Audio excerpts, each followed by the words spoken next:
Maayong adlaw kaninyong tanan dinha sa BJMP Giholngan City, Philippines. Sama sa gihapon, dako ang akong kalipay nga makauban kaninyo karon. Bisan pa og wala ko sa atubangan ninyo, apan ang akong gibati nga ako nakauban kaninyo karon. So daghang salamat usab sa nga kamo mi-attend gihapon sa atong Bible study, kana ang akong kalipay. Nagapasalamat usab ako sa mga taong mitabang, kay kung wala sila dili ni mahimo. So thank you so much guys. Dako usab mga akong pasalamat ni Mary Lou. Si Mary Lou, siya ang nagkanta o mag-offer og kanta karong adlaw. Ang title sa iyang gikanta mao ang Hiram sa Dios. Ang original nga nagkanta si Jamie Rivera. Hiram sa Dios ang aking buhay. Ikaw at ako tanging handog lamang. Di ko dinais na ako'y isilang, ngunit salamat dahil may buhay. Wow! Daghang salamat. Daghang salamat sa iyong pagkanta. Hinaot po nga pag makapauli ko din makita ako kamong tanan. So naghulat lang ko nga ang Pilipinas daghan nang na bakunahan kay kami diri kompleto na. So sa dili pa kita magsugod, atong hangyo nga atong Ginoo nga magkauban kanato karon. Mag-ampo kita, atong iduko ang atong ulo o gipiyong ang atong mga mata as a sign of respect. Dako natong respeta sa atong Ginoong Hesus. Mag-ampo kita. Among amahan nga langit nun, daghang salamat karong adlaw nga kami makatuon sa imong pulong. Nagapasalamat usab kami sa pagsulat ni Juan. Daghang salamat sa iyang kinabuhi, Ginoo. Ginoo, wala kami mahimo kung wala ka. Kung dili ka magauban kanamo. Nagahangyo kami, Lord, nga ang Espiritu Santo mao'y magatudo namo karon. Hinaot panta nga among nahibaw-an kini makausob kanamo. There will be change, Lord. Aron nga kami maka-worship nga na kanimo. Sa ngalan ni Jesus nga among manluluwas, Amen. Na ako'y pakita ninyo. Unsa man ni siya? Kini bato. Bugat kayo ning bato. Unsa may atong mahinumduman sa atong leksyon mahitungod sa bato. Kinsa may batohon? Kitang tanan nagtuon sa Kapitulo 8. Nga dinhay usa ka babae. Samtang si Jesus nagtudlo dito sa templo, kay nahuman na ang fiesta. 8 ka adlaw nga fiesta nga i-celebrate nila ilang hinumduman ang giunsa pagtabang sa Ginoo ang ilang mga kagikanan. Mga more than 1,300 years ago sa ilang kinabuhi. Ila kining gi-celebrar. So apan sa panahon ni ana adunay sa panahon ni Jesus adunay giingon nga mga tao nga dili gusto ni Jesus sa sini pa na mga kontrabida kini sila mga leadership kitang tanan nahibalo nga kini sila ang mga pangulo, sila ang mga Parisios, Sadducees, mga pari o kung unsa pa tong uban nga mga responsible sa pag-worship dito sa templo. Kini sila mga tawhana, tungod kay sa wala pa si Jesus, daghang mga followers sila. Daghang mituon nila. Apan sa dihang si Jesus sa edad nga 30, gasugod na siya sa iyang ministeryo, daghang ang tao misunod ni Jesus. So kini sila threatened. Nahadlok sila nga ang leadership nila mabalhin ni Jesus. So kini silang tanan siging gaplano unsay atong himo ni Jesus karon nga ato siyang madakpan nga ato siyang mapriso, nga ato siyang mapatay. Mao na ilang plano.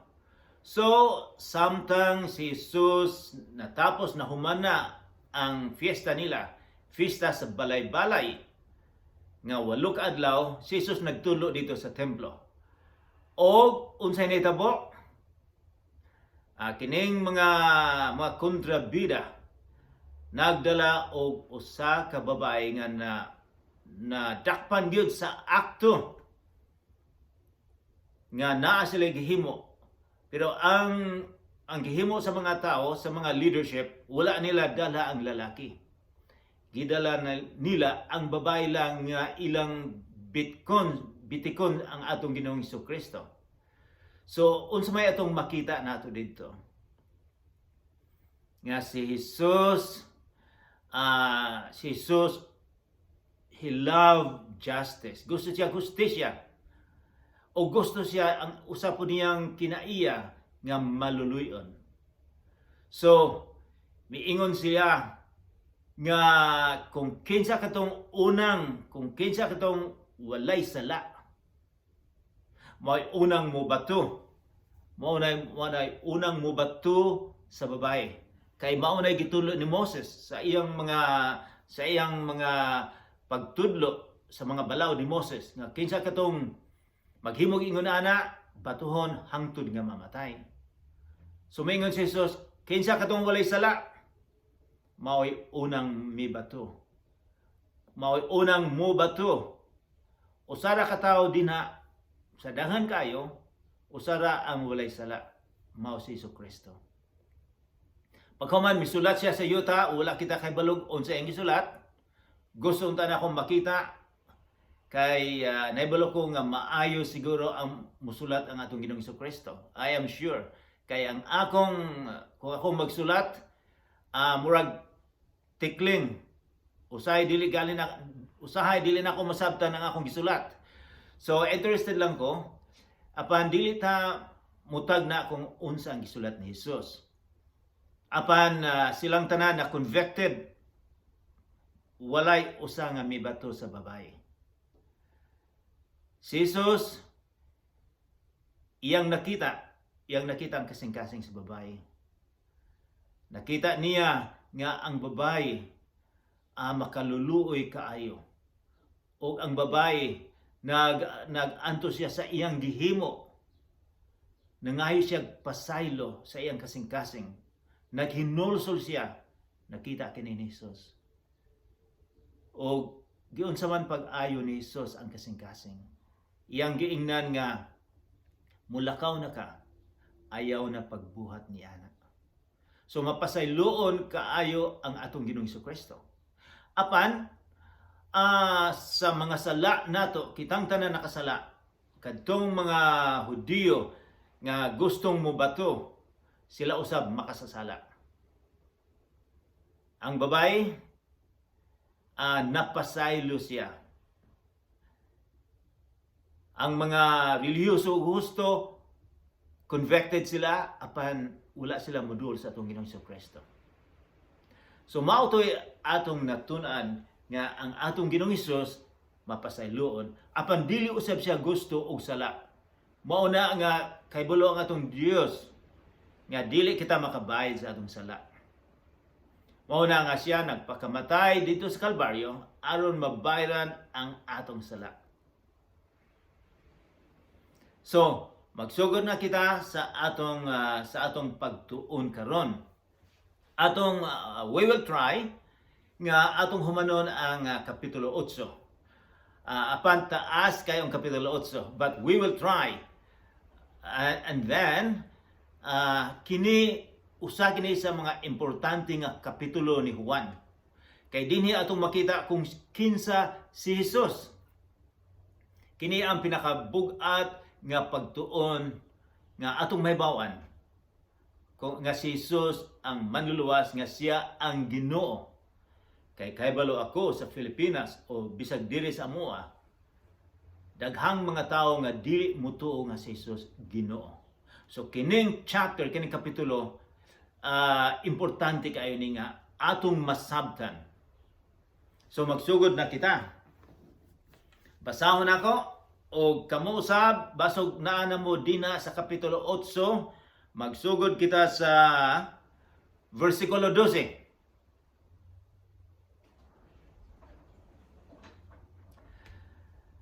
Nebalo pa mo nga sa akong paglantaw, pag mahuman na nato kining libro ni Juan, kamo wala na mo'y problema kung mubasa mo sa Matthew, Marcos, Lucas, kay masabtan na ninyo. Kay kadaghanan din ang dapita ang cultural, ang religious background, ang historical background ato nang natunan. So walay paglangay-langay ato na ning sugdon. Unya si Jesus miingon na usab sa mga Fariseo. Kabalo ang Fariseo kini ang mga nasuko ni Jesucristo. Unya si Jesus miingon usab sa mga Fariseo.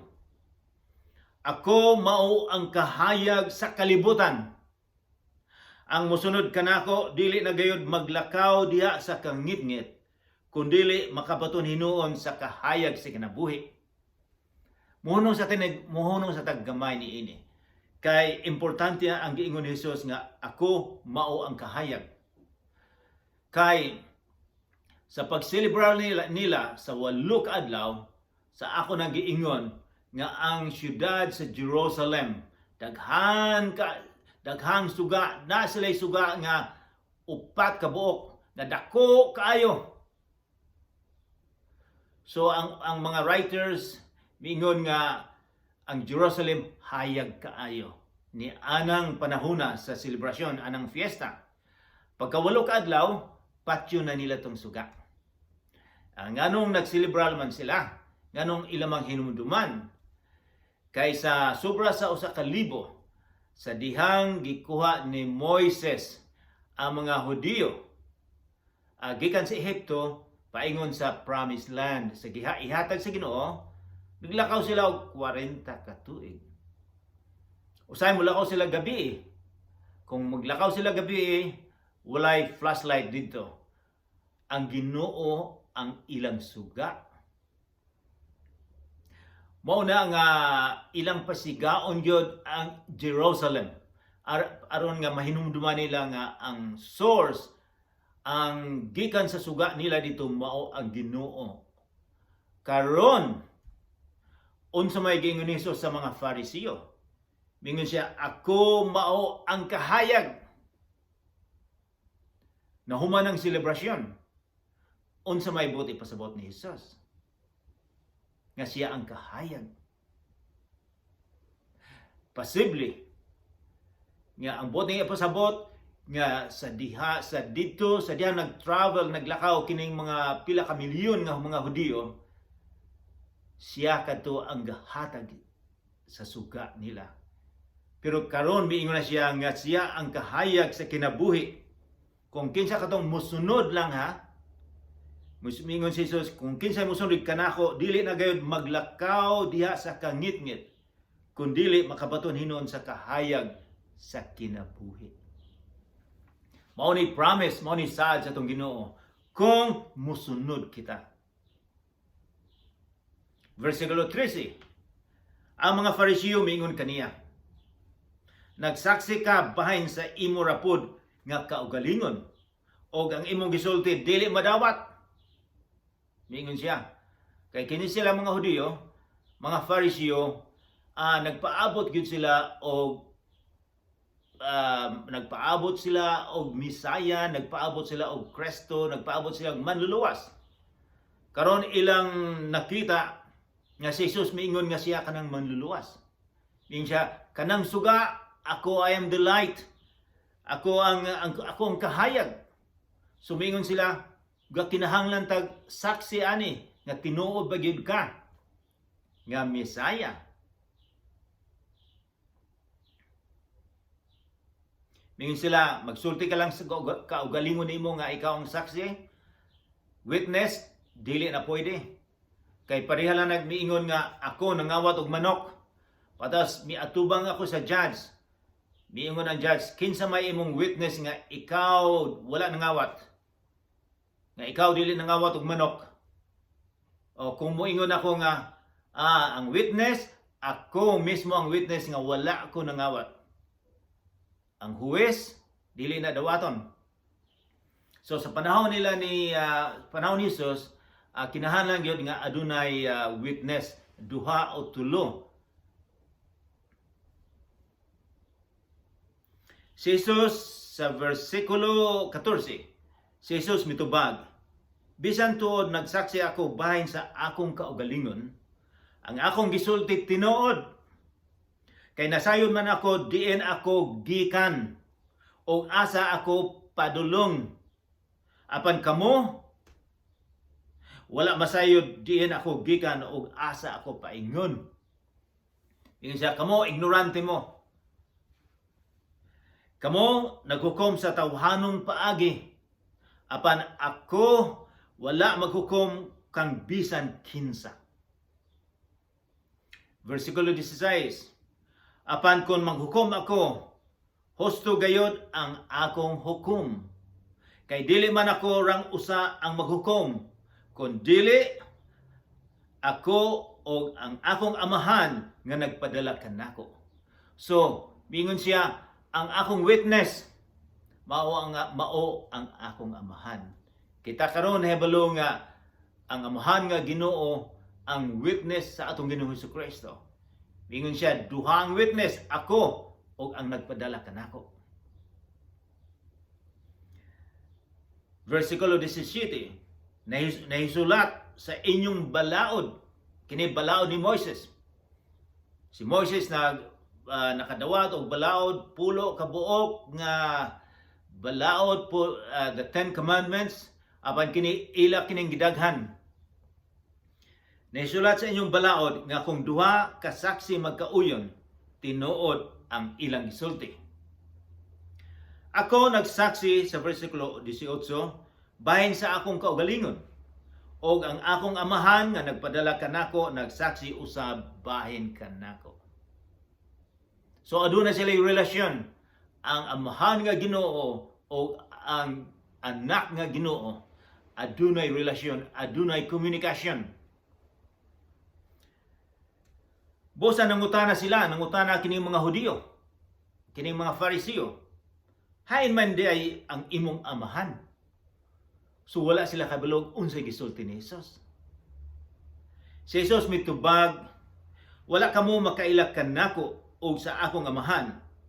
Kung nakaila pa kamo kanako, makaila usab unta kamo sa akong amahan. Mao giingon nila. Kini sila mga Hudiyo pila ka libo ka tuig nga nag-ampo. Dagan silang gihimo aron nga malipay ang Ginoo. Apan si Jesus miingon, kamo wala kahibalo kung kinsa ang tinuod nga Ginoo. Kung nahibalo pa kamo, makahibalo usab mo kung kinsa ako. Versikulo 20, gisulti ni Jesus kining tanan samtang nagtudlo siya sulod sa templo. Dito sa lawak nga gibutangan sa mga sudlanan sa halad, o walay midakop kaniya, kay wala pa man moabot ang iyang takna. So importante kining pulo nga iyang takna wala pa moabot. Sa ato nang gi-estudyuhan, sa ato nang nahibawan, nga kung moingon si Jesus nga ang takna niya wala pa moabot, ang takna sa iyang pagkamatay dito sa Kalbaryo wala pa, walay makakuha kung dili niya ihatag, kung dili pa moabot ang panahon. Versikulo 21, unya miingon usab si Jesus kanila, mulakaw ako ug mangita kamo kanako, apan mga matay kamo diha sa inyong mga sala. Dili kamo makaadto sa akong adtuan. Wow, kini sila mga relihiyoso. Apan miingon si Jesus, kamo mga matay sa inyong sala. Unsa man ning klaseng kamatayon nga giingon? Dili ni physical, kundi espiritual nga kamatayon. Kalaglagan sa ilang mga kalag. Ang buot ni pasabot ni Jesus nga sila maimpyerno. Versikulo 22, busa ang kadagkuan sa mga Hudiyo nag-ingnanay. Maghikog baka kini siya? nga nag-ingon man nga dili kita makaadto sa iyang adtuan.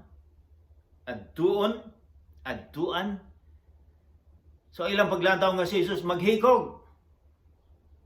Kay sila mituo man sila kini mga Hudiyo nga ang mga tawo nga maghikog moadto sa impyerno. Apan ang pinaka-impyerno, ang pinaka-init kayo mautoy lugar sa mga naghikog. So ang ilang paglantaw nga si Jesus maghikog, ang ilang paglantaw nga si Jesus piki. Si Jesus mitubag, kamo taga dinhi sa yuta, apan ako gikan sa langit. Kamo taga dinhi sa kalibutan, apan ako dili taga dinhi. So, sa inyong paglantaw, si Jesus tao lang ba? Mingon siya, dili ako taga dinhi. Sa wala pa siya na tao ni Virgin Maria, di na si Jesus. Siya ang nagbuhat sa kalibutan sa atong paglantaw dito sa John Kapitulo 1. Siya ang pulong. Versikulo 24, gisultuhan ko kamo nga mga matay kamo diya sa inyong mga sala o mahitabo gayud kini kung dili kamo mutuo nga ako mao. Kini importante kayo ning pulong nga sila mga matay kung dili sila mutuo nga ako mao. Unsa maning ako mao? Ako ning i-explicar. Ako mao. Bantayan na ninyo, hinumduman ninyo. Ang history ani mao nga sa dihang si Moses mga 1,300 years ago sa panahon ni Jesus, sa dihang miadto siya sa usa ka bukid, nakadungog si Moses og pulong nga dinay nagsulti. Nangita siya kung kinsa may gasulti niya. Nakita niya ang sagbot nga nasunog. Pero dili mahurot. Ang sagbot misulti kaniya. Sagbot nga may kalayo. Ningon ang sagbot, Moises, ako kang ipadala dito sa Ehipto. Aron nga kuhaon nimo na mga Hudiyo. Aron nga ako silang ibutang dito sa Promised Land, sa lugar nga akong gisaad nila. Si Moises nangutana, kinsa may imong ngalan? Wala ko kabalog kinsalan ka. Kung mangutana katong mga Hudiyo dito sa Ehipto, kinsa may gapadala nimo? Kabalo kag unsay gisulti sa Ginoo dito sa mga kahoy nga mga sagbot nga nasunog, miingon siya, ako mao. Ang boti pasabot, ako walay sinugdanan ug walay katapusan. Ako mao ang Ginoo. Pero ang gigamit niya sa sinultian sa Grego, sa original, mao ni giingon ego eimi. Ego eimi. Ako mao. So mao ni gisulti ni Jesus dinhi. Gisultihan ko kamo mga matay kamo diha sa inyong mga sala ug mahitabo gayud kini kun dili kamo mutuo nga ako mao. Eksakto nga pulong ang gigamit ni Jesus. Sa gigamit sa Dios dito nga nakipag-istorya ni Moises, mao gihapon ang gigamit ni Jesus. So kinsa man to nakipag-istorya ni Moises? Mao si Jesus.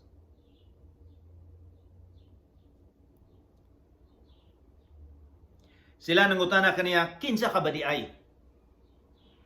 Si Jesus mitubag, ang gitug-an ko na kaninyo sukad pa sa sinugdan. Daghan akong isulti og ikahukom batok kaninyo. Apan matuod ang gisulti sa nagpadala kanako, og ang ako lamang nadungog gikan kaniya mao'y isulti ko sa kalibutan. Versikulo 27. Wala sila makasabot nga nagsulti siya kanila mahitungod sa Amahan, mahitungod sa Ginoo nga Amahan. 28, busa si Jesus, miingon si Jesus kanila, kung inyo nang iisa ang anak sa tao, unsa maning pulong nga, kung inyo nang iisa ang anak sa tao, iisa. Buti pasabot kung ilansang na sa cross ang anak sa tao, kinsa maning anak sa tao? Si Jesus. Sa libro nga Daniel, kini sa New Testament, sobra sa 50 ang gigamit nga pulong anak sa tao, capital letter ang anak. Si Jesus maingon nga, ako ang anak sa tao. Sa libro nga Daniel, pila ka milyon nga anghel ang nagsimba sa anak sa tao, ang nag-worship. Mingon siya, ako na, akong anak sa tao. Kung inyo nang iisa ang anak sa tao, kung inyo nang patyon, mahibuluan ninyo nga ako mao. Nagamit gamon siya pulong nga gigamit sa atong Ginoo dito sa mga sagbot sa nga nakipag-istorya ni Moises, nga nagsugod ni Moises. Gigamit gapon ni Jesus, ako mao. Ego aimi. Kaibulon mo og jutay sa Grego, ego aimi. Mo na importante kayong pulong nga mahibaw-an nato, ego aimi. Ako mao. Mo gisulti ni Jesus. Wala siya mingon nga ako si Jehovah. Ako mao. Og siya nga nagpadala kanako, versikulo 29, uban kanako. Gipadala siya pero karon miingon si Jesus, uban siya dinhi. Uban siya kanako ang amahan. Wala niya ako pasagdi nga mag-inusara. Kay nagbuhat man ako kanunay sa makapahimuot kaniya. So adunay pulong nga makapahimuot. Ang mutuo ug musalig ni Jesus, magbuhat kita og makapahimuot sa atong Ginoo. So always think na sa tanan natong buhaton nga ang Ginoo makahatag kita pahiyom sa Ginoo. Daghan ang mituo kang Hesus, human niya isulti kining mga butanga. 31 versikulo, busa mingon si Jesus sa mga nanuo kaniya, sa mga tao lang nanuo, kung tumanon ninyo ang akong pagtulunan, tinuod gayud nga kamo akong mga tinunan. So kini kung kinsay mituo mosalig ni Jesus, mingon siya kinahanglan nga musunod, mao nay ilhanan nga kita sumusunod ni Jesus. Mao na nga kung tumanon nato ang pagtulunan. Hain man nato makita karon ang pagtulunan ni Jesus. Dili lang sa Biblia atong makita ang pagtulunan ni Jesus. So tumano nato aron nga mahibawan nato nga kita sumusunod ni Jesus. Gusto ba ninyo nga kamo ang sumusunod sa usa ka relihiyon? O sumusunod ni Jesus? Kamo ang makahatag og desisyon sa inyong kaugalingon kung kinsa inyong sundon. Si Jesus mingon kanila, sultihan ko kamo, ulipon sa sala ang tanan nga makasasala. Miingon siya. Versikulo 35, ang ulipon dili kanunay sakop sa panimalay, apan ang anak kanunay sakop sa panimalay. Kung ang anak maghatag kaninyong kagawasan, kinsa man ning anak giingon? Si Jesus makahatag og kagawasan. Mahimo gayud kamo nga mga tawo nga gawasnon. Giingnan niya kini mga Hudiyo. Nasuko ang mga Hudiyo. Nasayod ako nga mga kaliwat kamo ni Abraham. Kinsa man ni si Abraham? Kinsa may nabalo ninyo? Kinsa man ni si Abraham? Importante kini si Abraham nila. Si Abraham ang original, siya ang source, siya ang sinugdan sa mga Hudiyo. Gikuha siya sa Ginoo dito sa Iraq, southern Iraq. Mga 4,000 years ago. More than sobra sa 4,000 ka tuig gikuha sa Ginoo si Abraham. Aron nga siya maoy ang tuyo, aron nga ang kalibutan mahibalo kung kinsa ang manluluwas. So siya ang sinugdanan sa mga Hudiyo. So sige sila moingon nga ang among amahan si Abraham. Nahita po ni 4,000 years ago, 4,000 tuig. Mingon si Jesus, nasayod ako nga kaliwat kamo ni Abraham. Apan nagtinguha kamo sa pagpatay kanako. Kay dili man kamo mudawat sa akong pagtulunan. Nagsulti ako sa pagpatay kanako sa akong amahan. Apan nagbuhat kamo sa gisulti kaninyo sa inyong amahan. Duha ka klaseng amahan nga giingon ni Jesus. Ang amahan nga tinuod nga Ginoo o ang amahan nga si Satanas. Ingon sila, ang inyong amahan, kamo mga Hudiyo, si Satanas. Sila mitubag kaniya, mga Hudiyo, si Abraham ang among amahan. Ingon sila. Si Jesus mitubag, kung tinuod pa nga mga anak kamo ni Abraham, buhaton ta ninyo ang iyang gibuhat. Ang gibuhat ni Abraham, buhaton unta. Ang gibuhat ko lamang mao ang pagsulti kaninyo sa kamatuoran nga akong nadungog gikan sa Dios. Apan nagtinguha kamo sa pagpatay kanako. Wala magbuhat og sama ni ana si Abraham, ang inyong amahan. Ang inyong amahan walay plano nga mupatay nako. Sila mitubag. Versikulo 41, nagbuhat kamo sa gibuhat sa inyong amahan, si Satanas. Sila mitubag, dili kami mga anak sa gawas. Usaray among amahan, ang Dios. Si Jesus mitubag kanila, kung ang Dios maupa ang inyong amahan, inyo unta akong higugmaon. Kay gikan man ako sa Dios, o karon ako ania dinhi. Wala ako muani sa kaugalingon kong pagbuot, kundili gipadala niya ako. Ang amahan ang nagpadala sa anak. Ang anak ang napagkamatay dito sa Kalbaryo. Aron nga kita maluwas. Verse 43, nganong dili man kamo makasabot sa akong gisulti. Ang hinungdan niini mao nga dili kamo buot mudawat sa akong mensahe. Mga anak kamo sa inyong amahan nga mao ang yawa.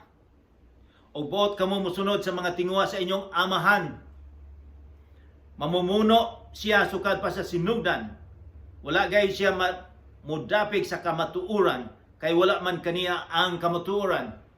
Si Satanas wala sa kamatuoran. Kung mamakak siya, natural lamang kaniya. Kay bakakon man siya og amahan sa tanang mga bakak.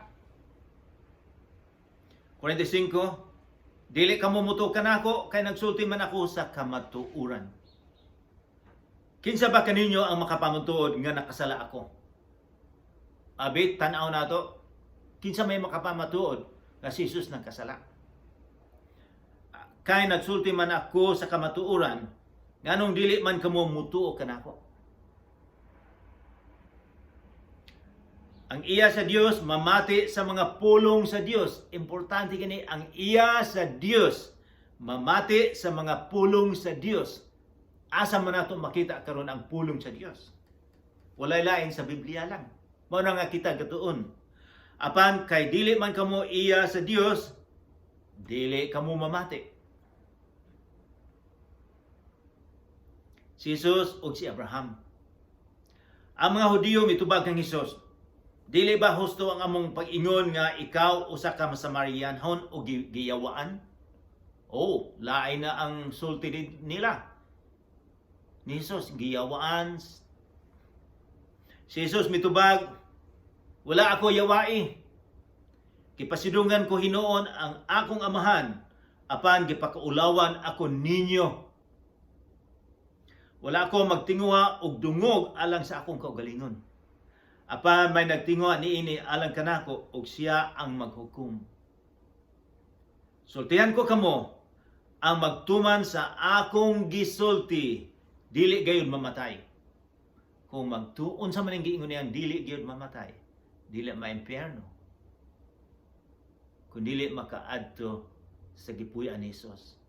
Mingon siya, dili mamatay, espirituhanon nga kamatayon ang giingon niya. Ang mga Hudiyo miingon kaniya, karon natino na gayud namo nga giyawaan ka. Si Abraham o ang mga propeta nangamatay. Apan nag-ingon ka, ang magtuman sa akong gisulti, dili gayud mamatay. Ayaw kami ina nga labaw ka pa kang Abraham. Mas labaw ka ba ni Abraham? Yung gipunta ni Jesus. Namatay siya, ingon man ang mga propeta. Si kinsa ka ba? Sa imong paghunauna, kinsa ka man Jesus.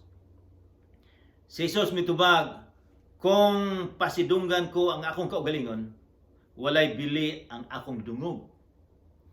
Ang nagpasidungog kanako mao ang akong amahan nga iyang giingon nga inyong Dios. Wala gayud kamo makaila kaniya apan ako nakaila kaniya. Kung moingon ako nga wala ako makaila kaniya, mahimo akong bakakon sama kaninyo. Apan nakaila ako kaniya og nagtuman sa iyang sugo. Ang inyong amahan nga si Abraham, nalipay nga makakita siya sa adlaw sa akong pag-anhi. Nakita niya kini ug nalipay siya. Wow, makatingala ni husto. Kay si Abraham, sa wala pa natawo si Jesus sa kalibutan, 2,000 na katuig. So ang bote ipasabot nga si Abraham nakita niya si Jesus. Nakita niya si Jesus, mas tigul kay siya may gahimo sa kalibutan. Sa wala pa si Abraham, dina na si Jesus. Miingon si Jesus, si Abraham nalipay. Nakita ni Abraham si Jesus. Ang amahan sa mga Hudiyo.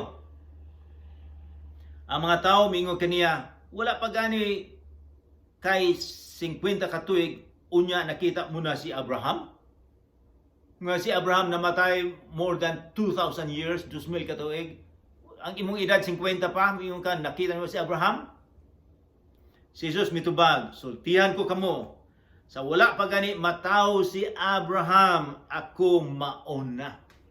So na ipulong gihapon, ako mauna. Gigamit ni Jesus. Siya ang Dios. Wala siya moingon nga ako ang Dios. Apan sa iyang gisulti karon nga ako mao. Og unsay gihimo sa mga Hudiyo? Og namunit sila mga bato aron ilang batuon si Jesus. Apan mitago siya og mibiya sa templo. Nganong batuhon man nila si Jesus? Sila nakasabot kung unsa ang buot ipasabot ni Jesus. Nga siya ako mao ako. Si Jesus may claim nga siya ang Ginoo. Wala siya mingon nga akong Ginoo. Apan ang iyang gibuhat, ang iyang gisulti. Nganong patyon man siya, nganong batuhon man siya. Kay ang ilang tradisyon, kay si Jesus na nga mas tamas, nga siya miangkon nga siya ang Ginoo. Kung naay tao nga moangkon nga siya ang Ginoo, ilang batuhon. Sila nakasabot nga si Jesus mingon nga ako ang Ginoo. So kung kinsa katong mga tao mingon nga si Jesus dili na Ginoo, nga wala siya mayong Ginoo, pabasaha siya sa kapitulo 8 ni Juan. Explikan ninyo sila nga si Jesus. Kung unsa may gisulti ni Jesus, kung dili mutuo nga siya mao ang Ginoo, mga matay sila. So ang mga tao nga dili mutuo nga si Jesus ang Ginoo, mga matay sila, espirituhanon, mag-aadto sila sa impyerno. Kung mao gisulti ni Jesus. Mag-ampo kita. Among amahan nga langit nun, daghang salamat sa imong pulong. Daghang salamat nga ikaw ang Dios, ikaw ang nagpalit sa among kinabuhi. Ikaw ang naghugas sa among mga sala. Ikaw ang nagbayad sa among mga sala. Kay ikaw man ang Dios. Hinaot pa unta nga Ginoo nga among kinabuhi. Malipay ka nga amo kang pasidunggan. Hinaot po ang imong panalanginan ang namati karon. Sa ngalan ni Jesus nga among manluluwas. Amen. Sa sunod natong pagkakita.